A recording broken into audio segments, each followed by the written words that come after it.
What does it take to become a college basketball legend? Well, first, you got to get buckets. I think that's pretty undisputed. I think second, you got to be competitive, have that fire to drive your teammates, right?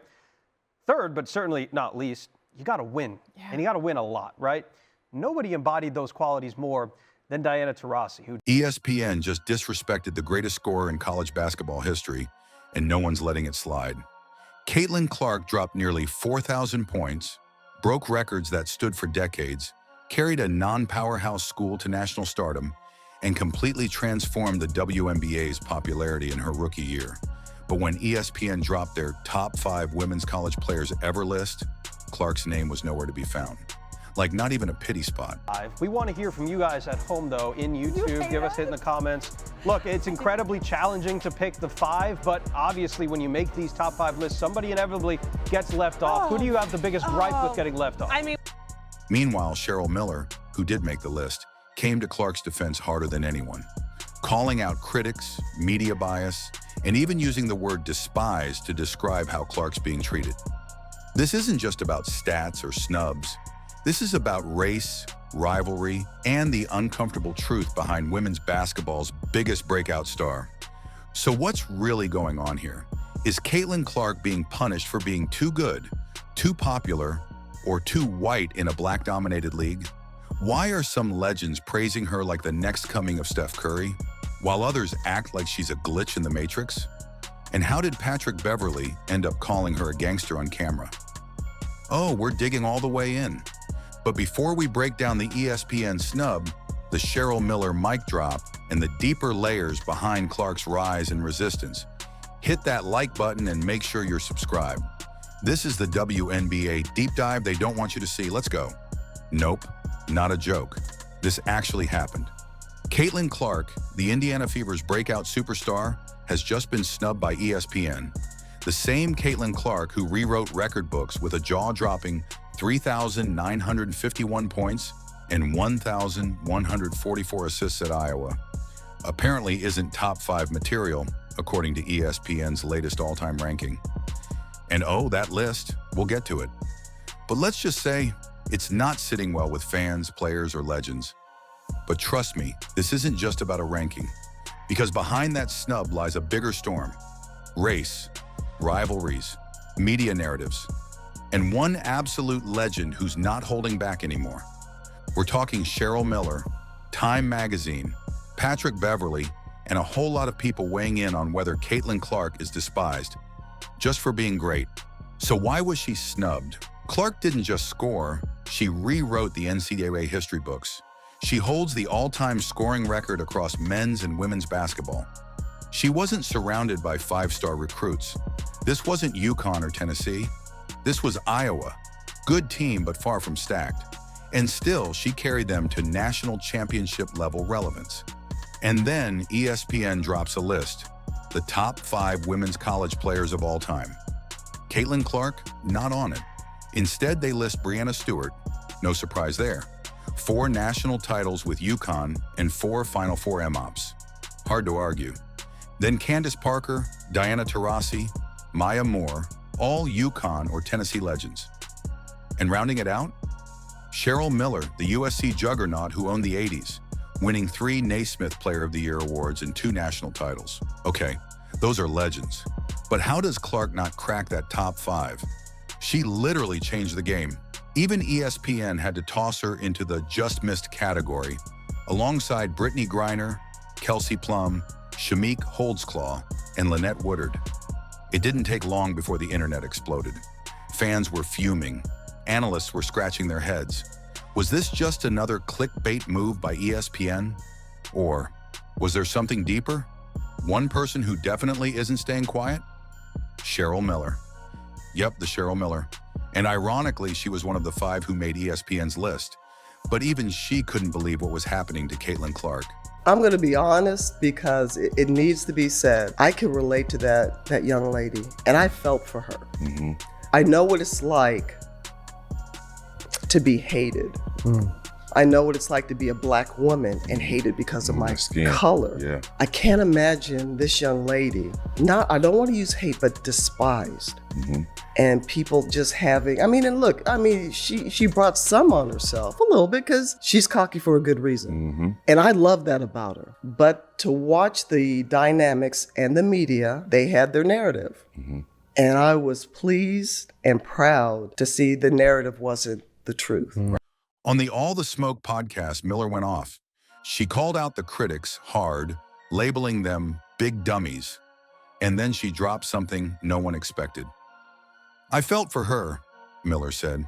I know what it's like to be hated.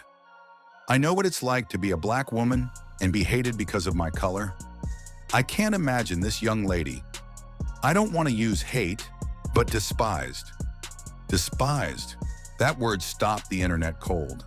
Because Cheryl Miller wasn't just defending Clark's stats. She was peeling back something raw, something few people want to talk about publicly. Race and resentment in women's basketball. Here's where it gets really tense.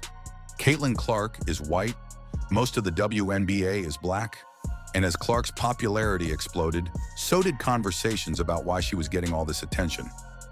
Washington Mystics co-owner Sheila Johnson didn't hold back either. In an interview with CNN, she said she'd seen so many players of color that are equally as talented, and they never got the recognition they should have. And then came the Time magazine cover. Clark was named 2024's Athlete of the Year, not just in basketball, in all of sports.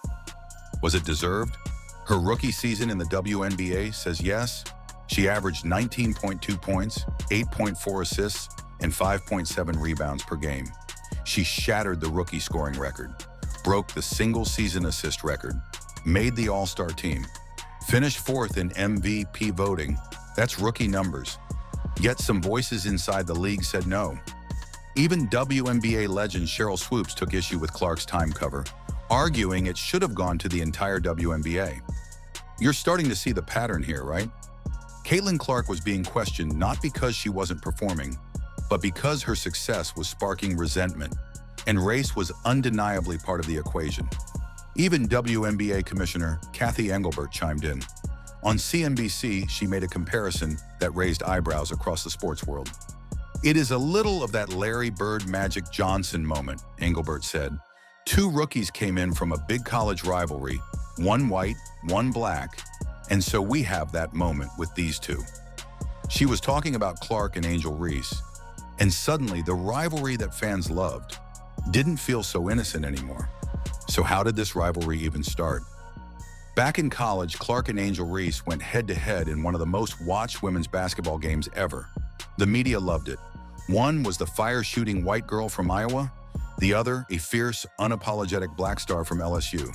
The contrast was easy to sell, and the media did what it always does. They spun a narrative.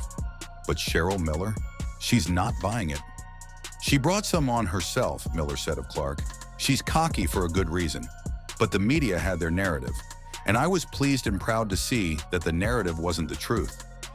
Miller had coached both Reese and Clark during the 2024 WNBA All-Star Game.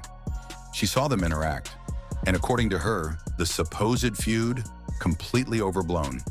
Angel and her got along so well, Miller said. So the tension the media hyped up, just more fuel for the clicks.